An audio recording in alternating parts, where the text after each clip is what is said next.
Thank you. What role should education, media, and culture play? Thank you. I'll try to be as brief as possible because we have quite a number of panelists. But before we talk about what role should education play, I think it's important to look at what role it has and is playing. Then we can decide what it should play. We cannot see where we're going unless we see where we're coming from. I'll start with the role education. I'll start with education. What role education has played in shaping African identity. I think education, or rather miseducation, has played quite a major role. In my view, negative. And you will understand I'm speaking as a 44-year-old, born in 1982, and inherited the effects of colonialism and neo-colonialism, and born into an education system that is meant to channel me and the entire generation into a certain perception. See, we have an education, and largely in Africa, that is teaching us to be servants. An education that has taught us to believe that we are not enough.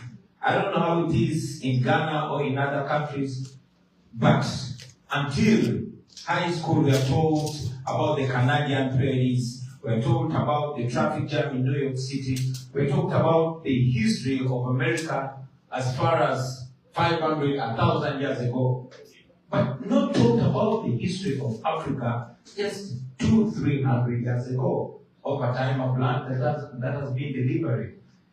That is why you find, unlike in Japan or in China, an African youth leaving school but learning so much about far away other than Africa. I think that has played a detrimental role, and in order for that education to play a role, it should be centered for self-improvement and focusing on pragmatism, using what we are, focusing on who we are to transform ourselves. It goes further, because most of the education institutions, schools, and tertiary institutions have been religious-based. They're either Catholic schools or Muslim schools and all that. And we must understand, with all due respect to our religions, that religion was a major tool in the colonization of the African mind. And therefore, it is teaching us that we are not enough. It is to teach us that I must have a name Robert, and it must be my first name, and my African name must come next, and so on and on and on and on. That's why I believe that the major thing to do in our education system is to re-educate the next generation, to make sure while we learn, there's a huge effort to unlearn what has not worked and to relearn what has been taught wrongly and differently. That's my view. That should focus on our health, how to develop and purify our own health system and medicines. From where I stand, I have a grandmother that never went to school, but could look after pregnant women and deliver them, that knew the healing of most ailments and sicknesses. Unfortunately, that has been deliberately fought with our education, to the extent that the modern pharmaceuticals have actually pushed it down the minds and throats of our people that our traditional medicines are bad. Unfortunately, many of them have lost them, and it has not benefited us. But this begins and falls with leadership, because our leaders know. But the policies have always been influenced from the West. While we blame the West. I think we have to take the blame because in our case in Uganda, we got independence 64 years ago.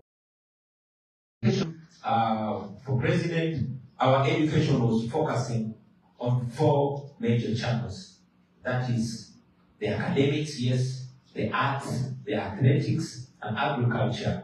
In my view, that education alone would be able to transform, because we don't only look at being doctors and engineers, but we need to understand that we as African people, our bodies are blessed with that ability. How about we understand and study the science of abilities so we can own the arts and the athletics way, like it has been in the history that has been rubbed away from us.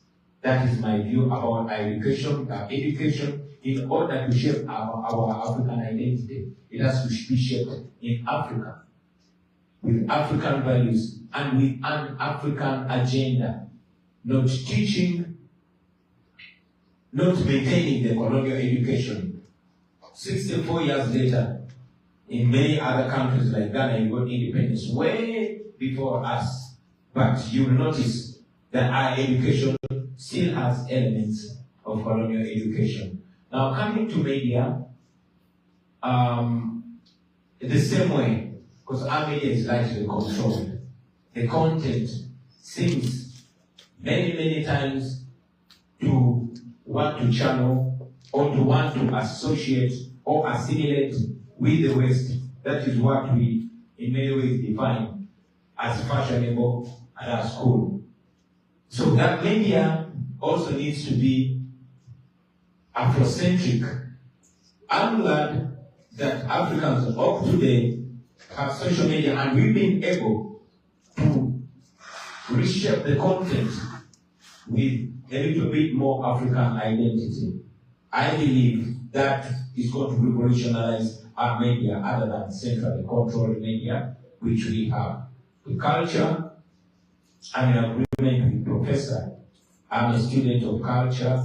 My first graduation was in music, dance, and drama. And just like Professor mentioned, these are just expressions of who we are, which is expressed in our music, in our folklore, in our dance, and in our storytelling. But ultimately, that culture has to be also Afrocentric. Develop the confidence to own who we are, to embrace who we are, to love who we are, especially our languages. It's unfortunate that our languages are not so far-reaching because due to colonialism, we were largely divided, and you cannot very easily connect all of Africa with one language, where there's Swahili in the eastern part of Africa where I come from. But we find that our culture is transmitted in the English language, which is in many ways to the detriment. But owning back our culture and re-Africanizing it, I believe is what's going to help shape it to the African direction. I thank you. So essentially, culture is how we do our thing, right? But, you know, the question of education and media and culture, it's all connected, because